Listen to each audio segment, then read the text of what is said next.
Attorney General of the United States directs the enforcement of federal laws. Attorney General Homer Cummings, head of the Department of Justice. Of this, one branch is the Federal Bureau of Investigation, the G-Men. This is a bureau of scientific crime detection, new, modern, up to the minute, in action day and night. The FBI never sleeps. The G-Men have become a legend. So what's the mystery behind their badge? There's heroism, we know that. The memory of special agents who have given their lives to their duty. To them and to their families, this picture is dedicated. Soldiers in war while the world is at peace. The victorious war that the G-Men have waged against organized crime. What mystery is there behind that triumph of law? Let's see. Let's ask J. Edgar Hoover, who as a young attorney became in 1924 director of the G-Men. There is nothing mysterious about the manner in which the Federal Bureau of Investigation works. Its formula is a simple one. Intensive training, carefully investigated, and highly efficient personnel, plus rigid requirements in regard to conduct, intelligence, and integrity.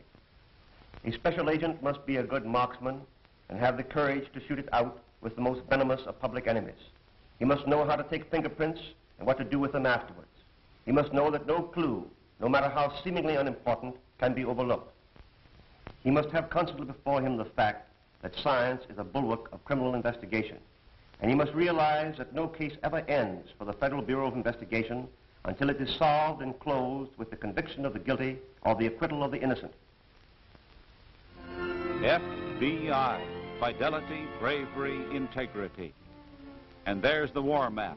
Pins tagged with the names of special agents and placed where the agents are. Mr. Jolson, I think it's going to be necessary to enlarge the detail of agents at Little Rock, Arkansas.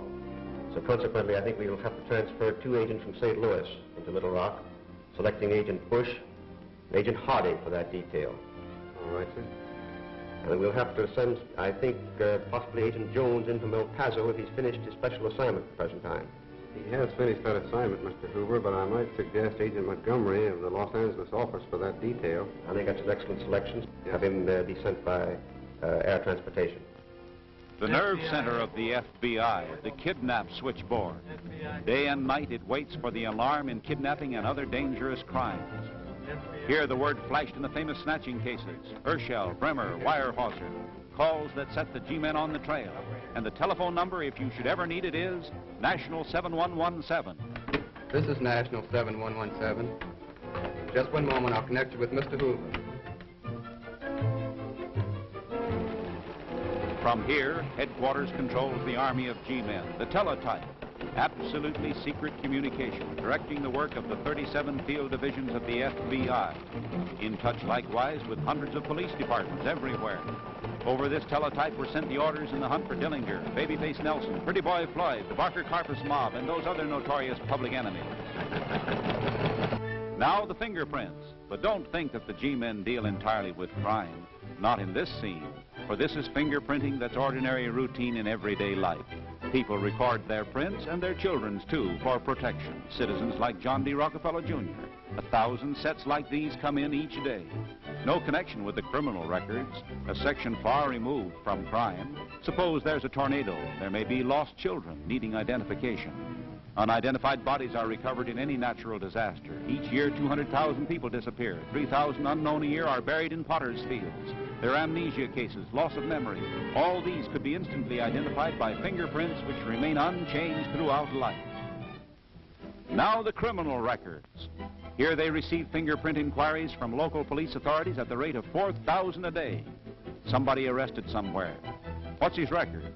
Is he a fugitive from justice? His fingerprints are sent to the FBI. The experts conduct a search. The prints sent in are in all 10 fingers. They are searched against 10-finger records. There are more than 6.5 million sets of these on file, so classified that the right one can be identified in less than 3 minutes.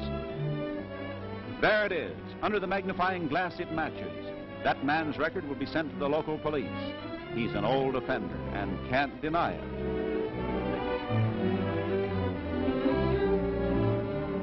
A machine can make the search. The fingerprints that we are trying to match have certain characteristics. The mechanism is adjusted accordingly.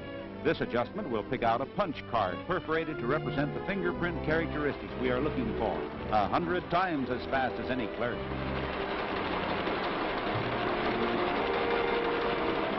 There's the card. The punch mark corresponds to a fingerprint card in the file, so we select that one. We match it, and we can't miss. Our fingers have designs of loops, whorls, and lines like a tent. No two individuals have ever been found with fingerprints exactly alike. The chance of a mistake is 1 in an undecillion. The figure 1 followed by 36 ciphers. This man is wanted for murder. The FBI Fingerprint Service identifies an average of 500 fugitives from justice a month. The service is free to the police everywhere.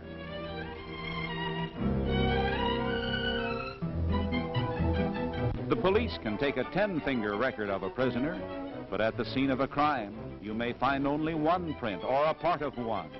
Here in this single fingerprint file are classified the prints of individual fingers of 15,000 dangerous criminals, bank robbers, kidnappers, racketeers.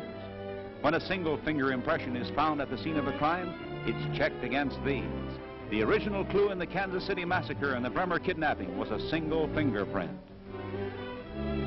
Women criminals, 400,000 of them. Notorious female crooks and gangster molls more deadly than the male.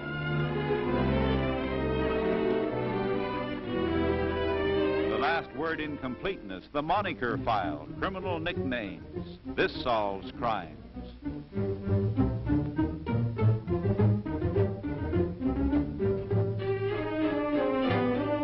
I wonder what a sweet mama cat looks like. Here's where the crime record closes with a full stop. Full stop for these criminals, dead ones. Here you'll find notorious names that made evil headlines of crime. Some public enemies were sent to prison by the G-men. Others are here in this file.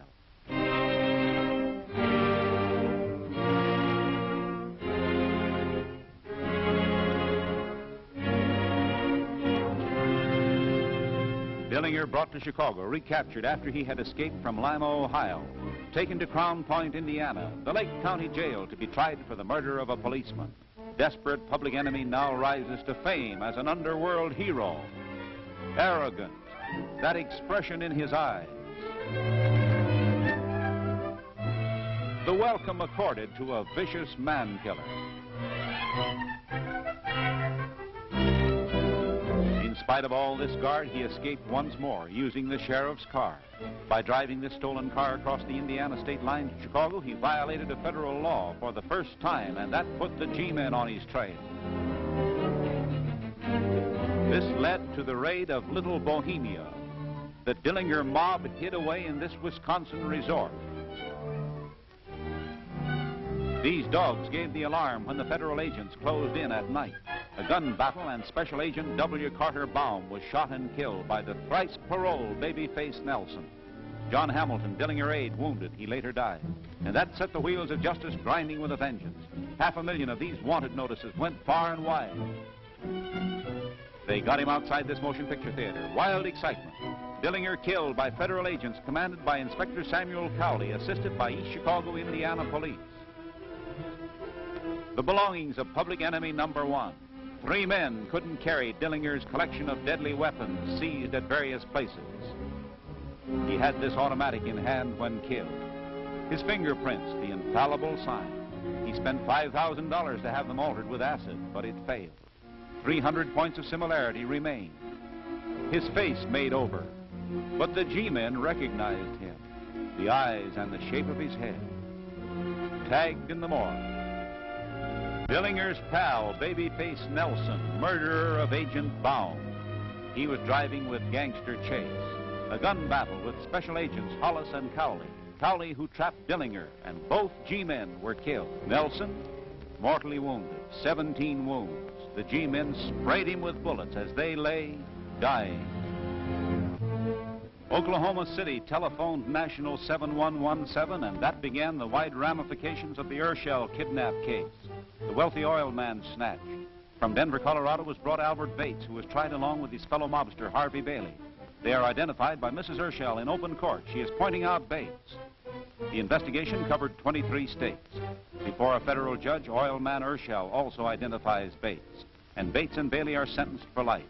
Afterward, a plane brings Machine Gun Kelly and his wife, Catherine, from Memphis, Tennessee. Less than 90 days after the kidnapping, 15 were convicted. 6 get life. Before the judge, Machine Gun Kelly and his woman get theirs. Of the $200,000 in ransom paid, $123,000 was recovered and returned. Bates, Bailey, and Kelly in Alcatraz. When Machine Gun Kelly was captured, he begged, "G-men don't shoot," meaning government men, and the name G-men flashed in the news. In St. Paul, Edward G. Bremer was kidnapped by the Barker Karpus mob. The trail led to this cottage at Lake Weir at Ocklawaha, Florida. There was a desperate 4-hour gun battle. Ma Barker, mother and leader of bandits, was killed with her gangster son, Fred. Ma Barker was firing one of those machine guns when she died. Here in New Orleans, Alvin Karpus was captured with J. Edgar Hoover directing after a nationwide search. Karpus was afraid of fingerprints. Here's the G-Man record. He had the tips of his fingers sliced by a knife. No use. His fingerprint characteristics identified him just the same. He had his face lifted, his ears clipped. But look at his eyes, same old creepy. This ransom letter was turned over to the FBI. 9-year-old George Weyerhaeuser kidnapped. They made him sign the back of the envelope as identification to his parents. The G-men made a searching study of this elaborate kidnap message. It gave a list of the size of the bills to be paid in the ransom money, $200,000. Signed, Egoist, Egoist. The money was paid, and that was the clue in the case. The FBI has a nationwide system of hunting down kidnapped cash. The G-men made up a list of their own. Washington presses ground out hundreds of thousands of these. They circularized the nation, banks, stores, and filling stations, any place where money might be spent. The kidnapped boy was returned on June 1st, and arrests were made on June 8th. Quick work. And the trail led to Salt Lake City, where in this 5 and 10, one of the bills on the list was changed to buy this cigarette case. And swiftly an airplane was taking Harmon Whaley and his wife to Tacoma for trial. He gets 45 years, she gets 20 years. But there was still another fugitive wanted, William Mahan. And once more, the trail of the ransom money, that list of kidnap bills. He had to spend the money and couldn't do it without putting the G-men on his trail. At this California hotel, he was registered as B.E. Cole. Once more, the plane ride. The FBI is air-minded. That's why these cases were polished off so swiftly. Mahan had $37,000 of the ransom money and gets 60 years.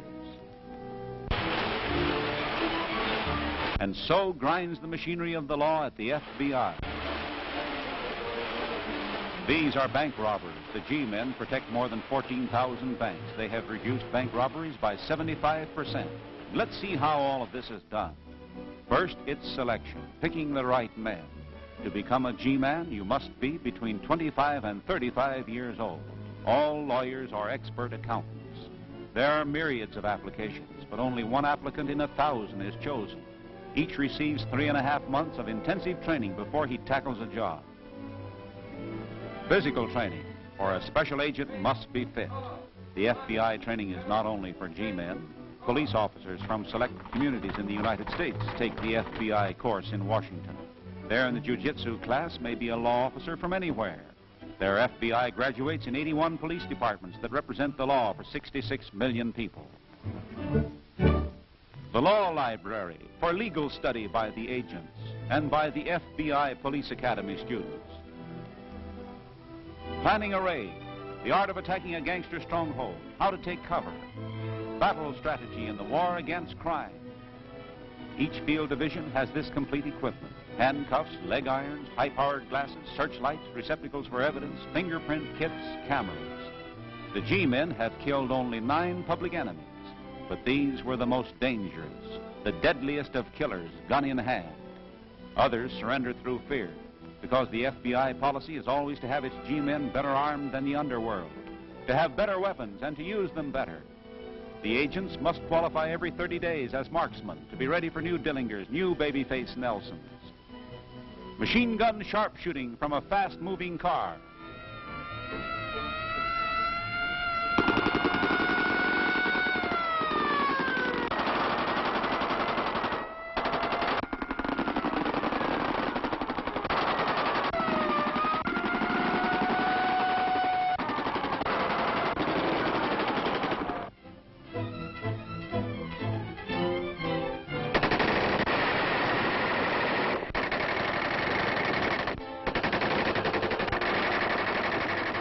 Mr. Hoover supervising field practice, and the target might be a gangster car.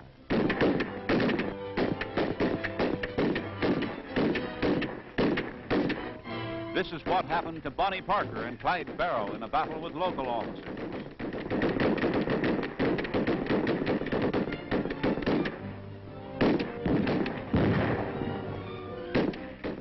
The rifle range at Bureau headquarters in Washington, and the targets might be gangsters.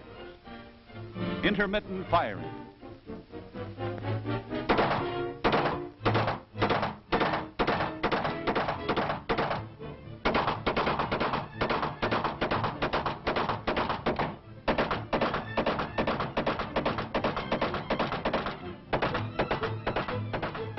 Now 600 shots a minute.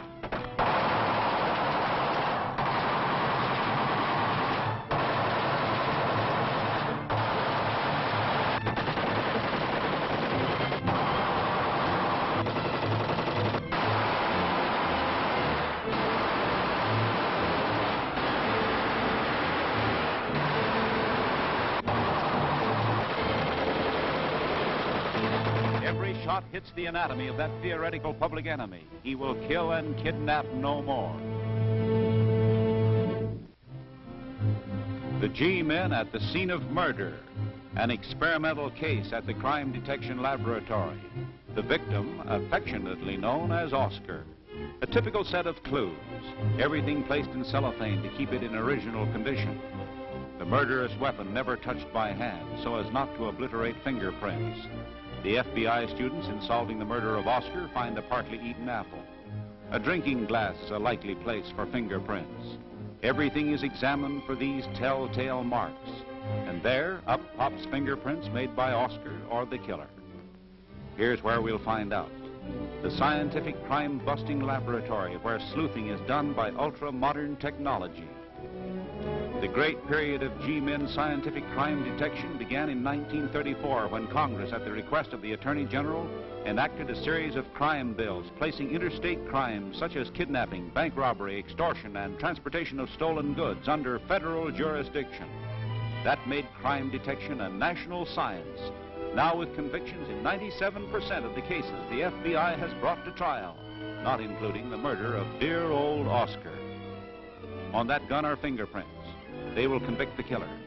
This is the G-man science which has helped in the conviction of more than 11,000 federal offenders during the last 3 years. There are fingerprints on the glass to clinch the conviction. The FBI costs $5 million a year, while the amount of fines, savings, and recoveries of property exceeds $35 million a year. And now the telltale fingerprint is enlarged 400 times on a screen for the detailed study and comparison in avenging the cruel murder of Oscar.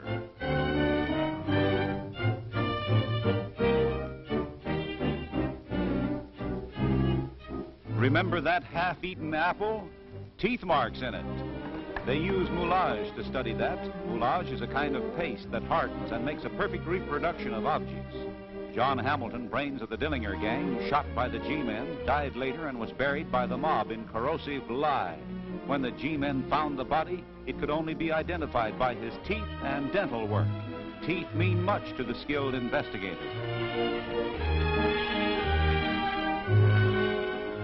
The footprint at the scene of the crime, reproduced by a plaster cast. This might be the mark left by any one of the 12,000 murderers who kill each year in the United States. They do this same thing with the marks of tire treads.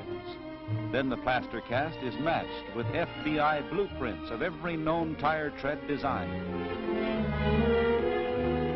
Moulage reproduction is so perfect, you can hardly tell the copy from the original. There's cunning murder in the .45 automatic, which was made into a machine gun for Babyface Nelson. The cast of a hand might keep the record of a scar, so perfect that you can take fingerprints from it.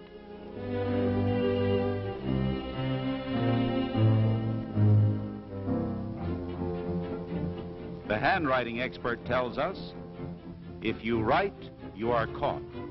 And here we find how far the work of the G-man reaches out beyond gangs, robbery, and murder. The FBI is responsible for investigations under 75 federal statutes, from antitrust laws to espionage, from bank frauds to treason.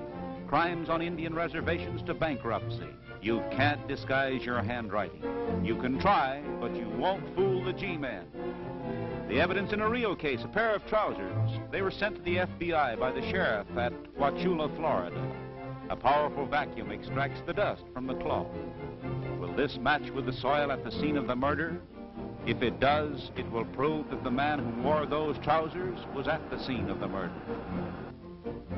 The dust is examined by a microscopist. He peers through a petrographical microscope with polarized light. And this scientific laboratory service is available without cost to every police department of this nation.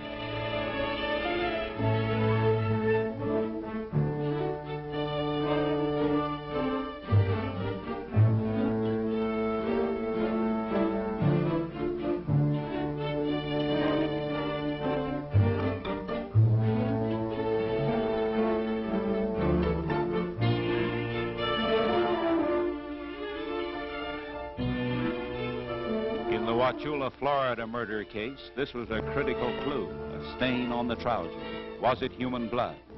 A chemical solvent is filtered through and transfers the substance of the stain to filter paper, which is put through a cunning chemical test.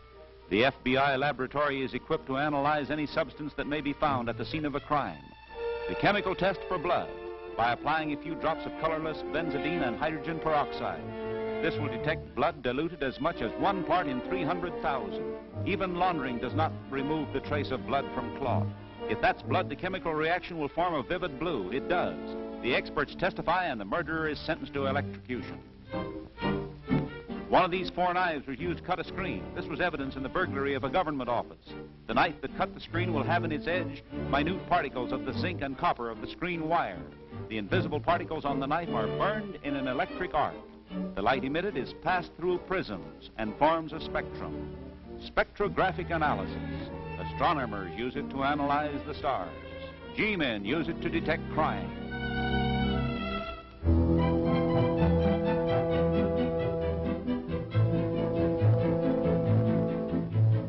The band of light shows the characteristic lines of zinc and copper, proving that the knife cut the screen and that the owner of the knife is guilty.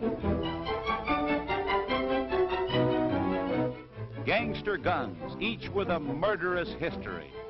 The .45 caliber revolver carried by Alvin Karpus, a gangster's gun seized, and it may have fired a bullet found in the victim's body.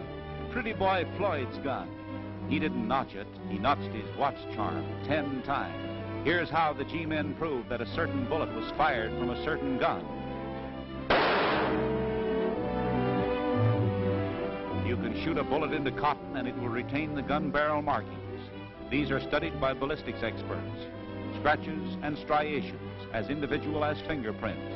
This is a comparison microscope. The eyepiece brings the 2 bullets into juxtaposition and matches exactly those markings and striations. When the criminal fires a shot, the gun marks the bullet as if he had written his name on it. So here's the handwriting on the bullet, an open page for the G-men to read. The light that shines in the gun, the helixometer, a powerful electric bulb no bigger than a grain of wheat. It reveals the story within the gun barrel when it was fired last. You can tell even who owned it and the pocket in which it was carried by the tiny bits of lint from cloth. Yes, the science that has hunted down all those public enemies and solved every one of those notorious kidnappings. There's no crime that cannot be solved. The firing pin that hits the cartridge can reveal a criminal. And firing pins launch the fire that blazes away the menace of organized crime. Rain or shine, the special agents are ready for combat with public enemies.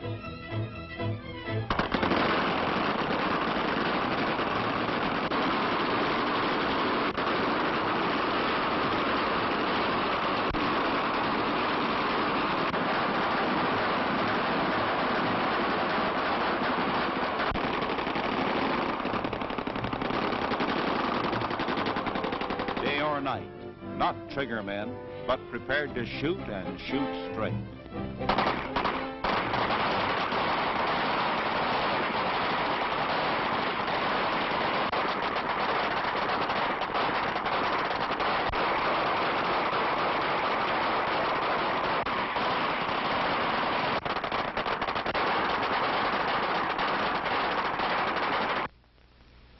are three needs in America today in law enforcement: the elimination of politics from law enforcement, emphasis on efficiency, and cooperation between police agencies. We should all be concerned with but one goal: the eradication of crime. The Federal Bureau of Investigation is as close to you as your nearest telephone. It seeks to be your protector in all matters within its jurisdiction. It belongs to you. That means, gangsters, you can't get away with it.